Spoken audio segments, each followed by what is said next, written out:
going on, everybody? Sean Daniel with Guitar Control here, and today I have a really fun looper pedal exercise that I think is really going to help with your timing and really kind of understand the nature between maybe rhythm guitar and lead playing a little bit more. So make sure you click the link below because I'm going to tab out everything that we're doing here. And honestly, you don't really even need a looper pedal at the moment to follow along, but I will be using a Boss RC20 just to kind of do an example of what we're doing, right? So it's just going to be 4 chords, and then we're going to talk about how we can kind of start maybe doing little kind of pieces of soloing or lead playing on top of those, right? 4 chords are going to be easy ones you've already seen before. E minor, and G major, and then A minor, and C major. Okay, so chords that really fit well together, and we're going to talk more about why I chose these chords later on. So E minor is just open E, to A, to D, open G, B, E. G major, 3E, 2A, open D, open G, open B, and then the 3rd fret on the high E string.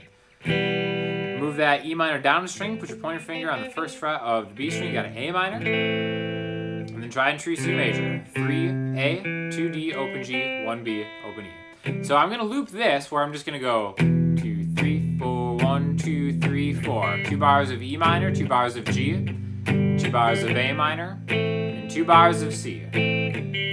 Okay, so I'm actually going to loop it right now. And now I want you to notice that I am palm muting it because once I don't want to mess with like the volume levels of anything. So when you're palm muting like the chords and you're doing like a looper pedal exercise, it's a good way to kind of control the volume for the loop. So then when you play something over it, whether it's like a single note thing, it'll sound like the appropriate volume. So I'm going to give it a few times around before I capture it.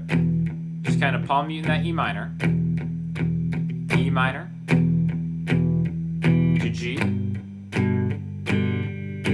to A minor, to C, and then end the loop. Okay, so we're going to find out if that was a good loop or not. There's the G chord, A minor, and then C. And here's where it comes and turns around.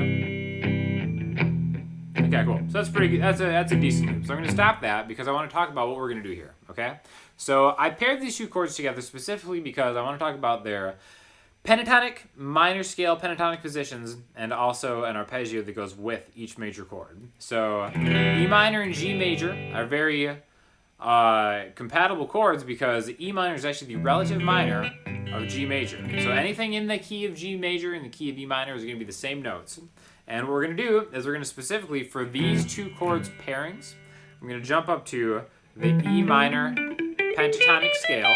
And we're really just going to do something really easy by just taking the last 3 strings, which is going to be 15, 12, 15, 12, 14, 12.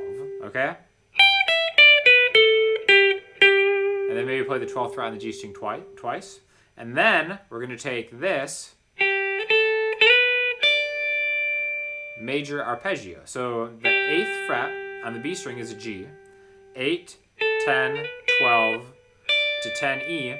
These are the notes, G, B, and D, in a G major chord in a very drastically different position, played in a different way, okay?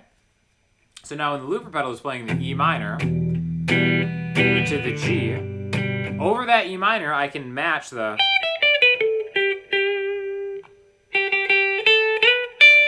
and then kind of like an arpeggio, but I'm not going to play it just straight up and down. It's going to be I'm going to play a few times on this G note. 1,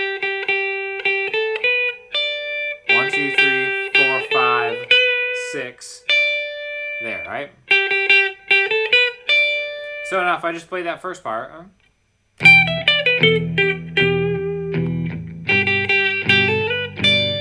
can kind of see how that riff or lick sits pretty well over those 2 chords, right? And that's really just taken from the E minor pentatonic shape and then a G major shape but played 1, 2, 3, 4, 5, 12th fret, and then the 5th of that chord, right? And again, we'll get more into how you can be maybe a little more creative with this. But the next 2 chords in that loop are A minor and C major, right? So we can do this exact same thing there. A minor is relative minor of C major. Now what I can do here is I can take the A minor pentatonic scale, do the exact same thing, and then the C major arpeggio.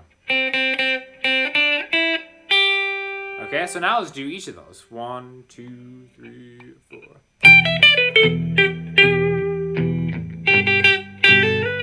To A minor.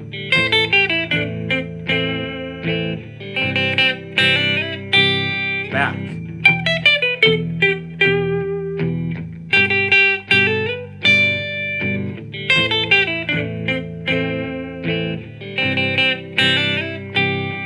So again, this is a really good exercise, really just kind of having a space that you have to get this job done in. And really know exactly what to play. It's a super simple conceptual exercise. It's just 2 minor pentatonic shapes, and really the same minor pentatonic shape. And then here. And then the same arpeggio shape, 1 on a G, and 1 on a C. Over a loop, right? So I want to kind of talk about really just getting a little bit better timing on your loops in general for the rest of this video, because again, I'll have all this stuff tabbed out in that link that you want to click below. But I think really getting a decent sounding loop is really super important when it comes to practicing, because if your loop's off, it's going to throw off the entire rest of your practice, right? And that's why I think that like that palm muting is super helpful, because it kind of gives you like a chug, right?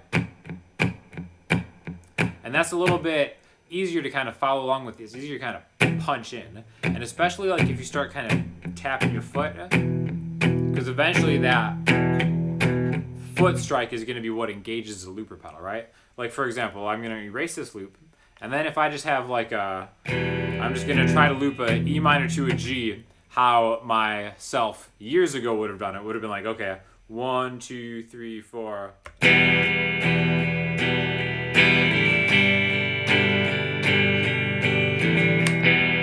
Right? And then you have this. And then you wait. And then it sounds like that, okay? Which, again, that's the loop trying to catch up with itself. So you really want to kind of try to seamlessly punch in and out with the same loop. And if you're having kind of difficulty getting good solid loops, just work on one chord and try to get an even dynamic on just an E minor with the palm, right? 1, 2, 3, 4. 1, 2, 3, 4. 1, 2, 3, 4. I just punched in without even thinking about it. And you can still kind of hear that. There's a little bit of a dynamic, but you know, that's a totally acceptable loop as far as timing goes to go through and do it. So again, really 4 chords: E minor, G major, A minor, C minor for the E minor, for the G major, A minor, C major. So, very simple exercise, but it actually is kind of a challenge to really get everything on time. If you want to make it more challenging for yourself, speed up the loop, play it a little faster. If you want to make it easier, slow the loop down. Whatever speed you can do it at is totally fine. Don't think you have to do it at a certain speed or anything. Don't think that you have to like do it to the speed I just did it. If you can do it faster, great, fantastic. Speed is cool, but it's not as important as just having good fundamental rhythm and training. So just a quick loop pedal exercise. I hope you kind of enjoyed that, and I hope you integrate it into your practice. Definitely let us know what you think in the comment section. And if you want to see any more videos like this or anything else you guys want to see, let us know in the comment section, and we'll get back to you as soon as we can. Thanks a lot.